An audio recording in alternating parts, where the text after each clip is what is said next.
Hi, I'm Peter Russell, and all my life I've been fascinated by science and the discoveries it's making about the world. But the one thing that science hasn't been able to explain is the very fact that we are conscious, that we each have an inner world of experience. It's easier to explain how life evolved from simple cells into human beings than it is to explain why any of us ever has a single conscious thought. And yet the very fact that we are conscious is the one thing we cannot deny. This is the great mystery of consciousness. Why do we have this capacity for inner experience? And it's not just human beings that have it. I often hear scientists say that animals aren't conscious. But is that really so? And when I see a dog lying on the floor asleep and its legs are twitching and its nose is quivering, I imagine it's dreaming, and if it's dreaming, it's having an experience. And also, why else would we bother giving our pets anesthetics when we operate if we didn't believe they were conscious? Why would we want to make them unconscious? The difference with human beings is that we know that we know. We are conscious that we are conscious. Now, one way of thinking about consciousness is to liken it to the light inside a film projector.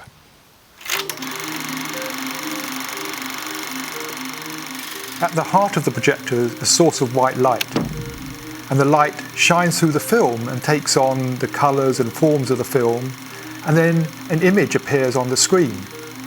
Now what we're actually seeing is just shaped light, but we get so engrossed in the movie, the stories, the feelings we're having, the sadness, the horror, the excitement, that we forget it's all just a form that light has taken on. A similar process happens in the mind. All I ever actually experience are the images appearing in my consciousness. But it doesn't seem that way. When I see a tree, it looks as if I'm seeing the tree directly. But science tells me something completely different is happening. Light enters the eye, where it's absorbed by the retina and it triggers electrical impulses, which travel down nerve fibers to the brain. The brain then analyzes the data, and from that creates its own picture of the world. I then have the experience of seeing a tree. What I'm actually seeing is not the tree itself, but the image of the tree that appears in my mind. And this is true of everything I experience. Every sound, colour, sensation, taste, smell, memory, thought. They're all just images appearing in my mind. It's all forms that consciousness is taking on.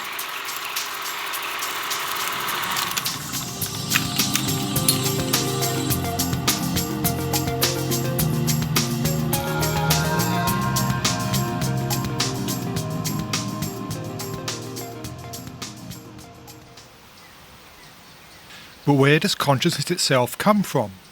This is the great mystery. It may be that one day we'll understand the brain so well that we know the exact physical processes that go on when we have the experience of seeing a tree.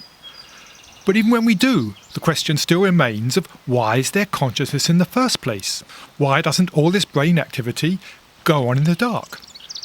This is what philosophers call the hard problem of consciousness. How is it that something as unconscious as the matter of the brain can ever give rise to something as immaterial as an experience? I think it's not actually a hard problem so much as an impossible problem. Impossible within the current paradigm. In some ways, we're like the medieval astronomers who were locked into the view that the Earth was the centre of the universe, with the sun, moon and stars orbiting around it. But there was a problem with this view. The planets did not move smoothly through the sky. They wandered back and forth amongst the other stars. The medieval astronomers tried to explain the peculiar movement of the planets with increasingly complex systems of orbits, but nothing seemed to work. When Copernicus came along and suggested the Earth might be spinning around the sun, no one took him seriously. And when Galileo found evidence to support Copernicus, the bishops refused to look through his telescope, knowing it could not be true. It was only 100 years later, when Sir Isaac Newton did the math and proved the new view was correct, that the paradigm was finally established. Today we're in a similar position regarding consciousness. We are locked into the view that consciousness itself is somehow created by the brain, And people have tried various ways to explain this. Some think it's to do with the processing over the brain as a whole, some think it's to do with quantum effects inside nerve cells. But try as they may, no one has succeeded in explaining how any purely material process could ever give rise to an experience in the mind. We're rather like the medieval astronomers who never questioned their basic assumption. And what is our basic assumption today? It is that matter is not conscious, that matter is totally devoid of the capacity for experience.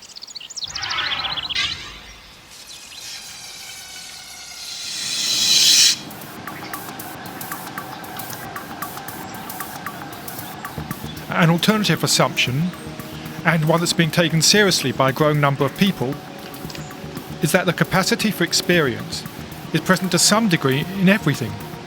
Awareness itself isn't something that's created by the brain. It doesn't suddenly appear as if by magic out of nowhere once a particular arrangement of the nervous system has evolved. The capacity for experience is there all along. Now, this isn't actually such a new idea. You find it's a common theme in Eastern philosophy. Many Western philosophers have explored it. But it's never been taken seriously by Western science. What happens if we do take it seriously? It turns out it doesn't really change anything in science. Mathematics is still the same, the laws of physics all hold true, chemistry, biology, everything we've discovered there's the same. What it changes is our view of ourselves and our place in the cosmos. It puts consciousness right back at the centre of things. In this view, consciousness is not limited to creatures with nervous systems. Even a simple bacterium has a faint glimmer of awareness. Nothing like the rich experience we know, nothing like a thought or a feeling, perhaps just the faintest sense of warmth or light. If numbers could be put to it, maybe a billionth of human consciousness, but not nothing at all. As life became more complex, also its experience of the world became more complex. When it developed sensory systems, it was able to take in more information from the world. And then later, as it developed nervous systems, it was able to process that information and get a better picture of the world around. So the image that appeared in consciousness got richer and more detailed. And then with human beings, evolution took another step forward, because we not only see the world and hear the world in all its incredible detail, we can also think about our experience. We can reflect upon it. And we can also then begin to reflect upon ourselves and the fact that we are experiencing. And we notice that we are conscious. We become conscious of consciousness itself. And this is the next great step that we've made. We have made the step into self-awareness.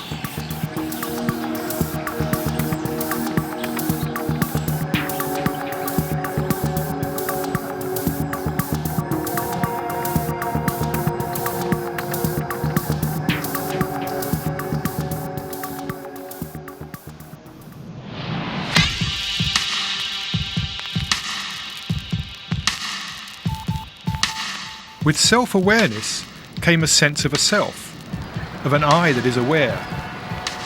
But what exactly is the self, this feeling of I that we all know so well? This is the second great mystery of consciousness. We use the word I so much, you'd think we knew what we meant by it. But as soon as you try to define this thing we call I, you run into problems. Who am I? How do I define myself? Peter Russell? That's just my name. A writer? That's an activity from my past. A man? I have a male body, but I can imagine myself in a female body. I might have different perceptions, feelings and values, but the I that has them would be the same. It's that same sense of I that has been there all my life. What is this I that is always there?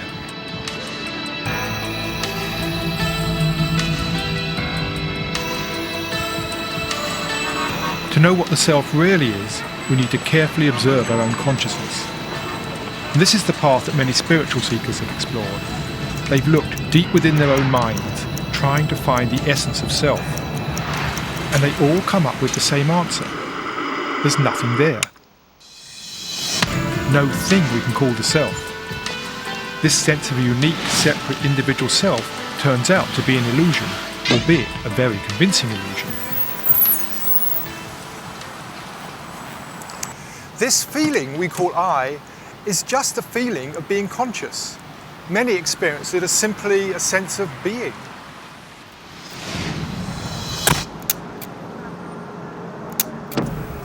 But because we don't normally recognize that what we are is this inner quality of being, we keep looking for something we can call the self.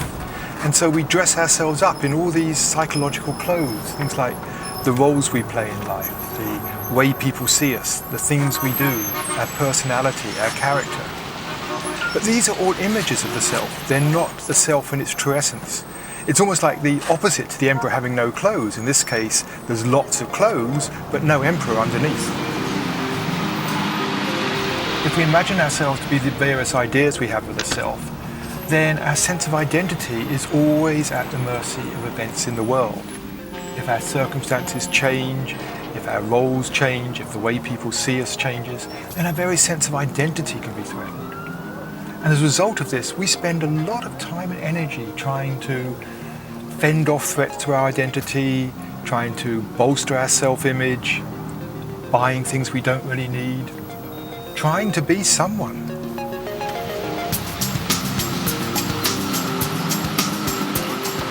On the other hand, when we discover what we really are, when we discover this sense of being that's always there underneath, there comes a sense of liberation. There's the realization that we don't need to do anything in order to be anybody. And with that, the mind relaxes. There's a sense of deep relief.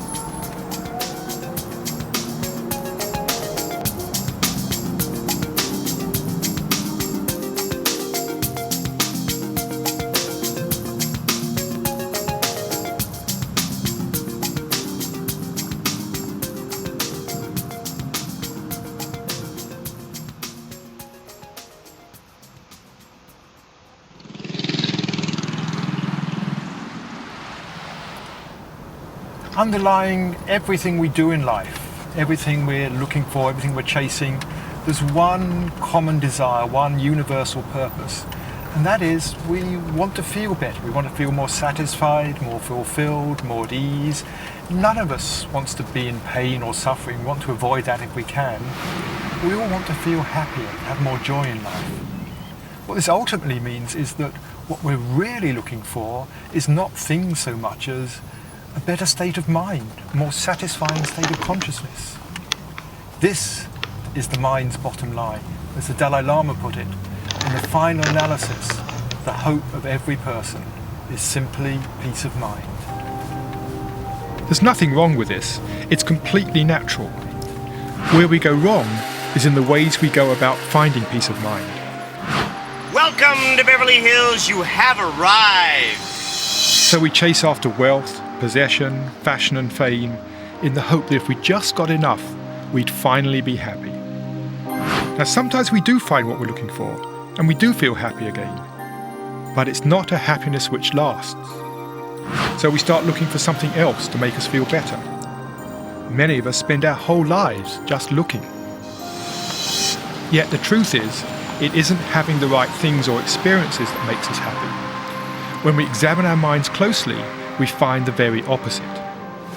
When we think there's something missing, something we need in order to be happy, we create for ourselves a feeling of discontent. This I often think is the sad joke about human beings.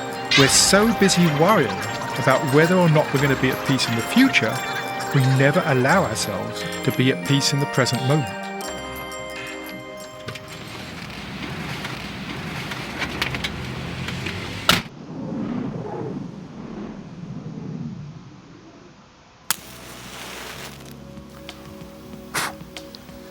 How can we be more in the present?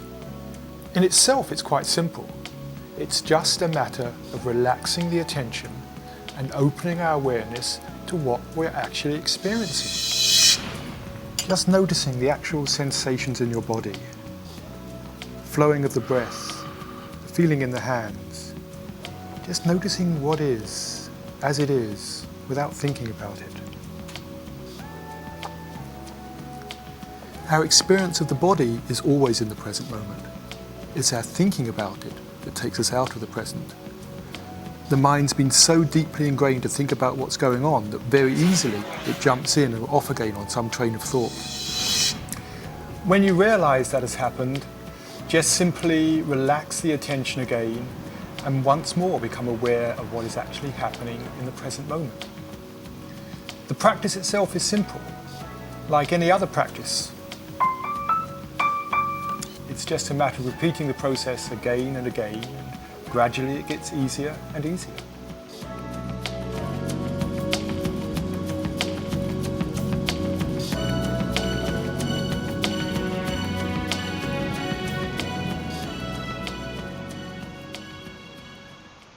The world's spiritual traditions appear on the surface to be very different. They have different views on the origin of life, or our place in the universe, or what happens to us when we die. Some believe in a supreme being. Some believe in many deities. Others don't talk of God at all. But they do have some common underlying themes. They all see that we get caught in attitudes and beliefs that don't serve us well, that lead us to behave in ways that are harmful to others, and often not even in our own best interests. Each spiritual tradition seeks in its own way, some through prayer, meditation or devotion, to open to the inner world of the mind, the world of the spirit. They want to liberate our souls, to free our minds from self-centered attitudes and materialist attachments. They are urging us to discover who and what we really are. In one way or another, they are talking about a shift in consciousness. Consider what happens when we find ourselves stuck in a traffic jam. A traffic jam only has the power to stop the traffic. It does not inject adrenaline into your bloodstream. If you're feeling upset, it's because the voice in your head is telling you that you're going to be late, and if you're late, bad things may happen, you may miss the meeting, you may be late home. It's this that's making you upset. The fear that you will not be happy sometime in the future.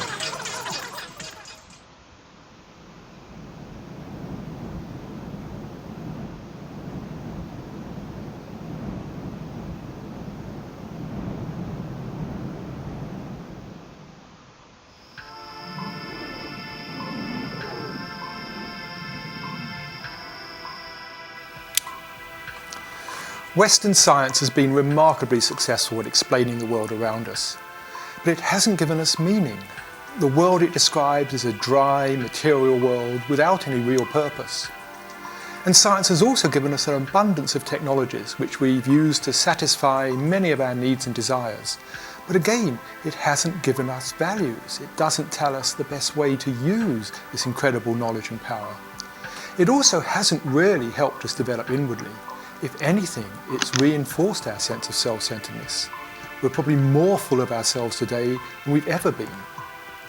I think what we need today is an integration of our scientific understanding of the world with the wisdom that's held in the world's spiritual traditions. The origins of consciousness may remain a mystery, but how to awaken our consciousness, how to free ourselves from misguided attitudes and values, to discover who and what we really are, that is not a mystery. That's something that's been explored by spiritual teachers from around the world, people who've gone deep within their own minds and discovered the true nature of consciousness, and from that, how to live with joy and love in their hearts. And that's what we need today. We need to rediscover that wisdom for ourselves.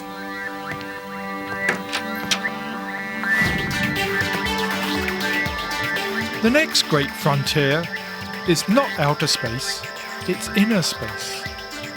Research into the nature of consciousness itself. The one thing we all know for sure, and the one thing we've not yet explored.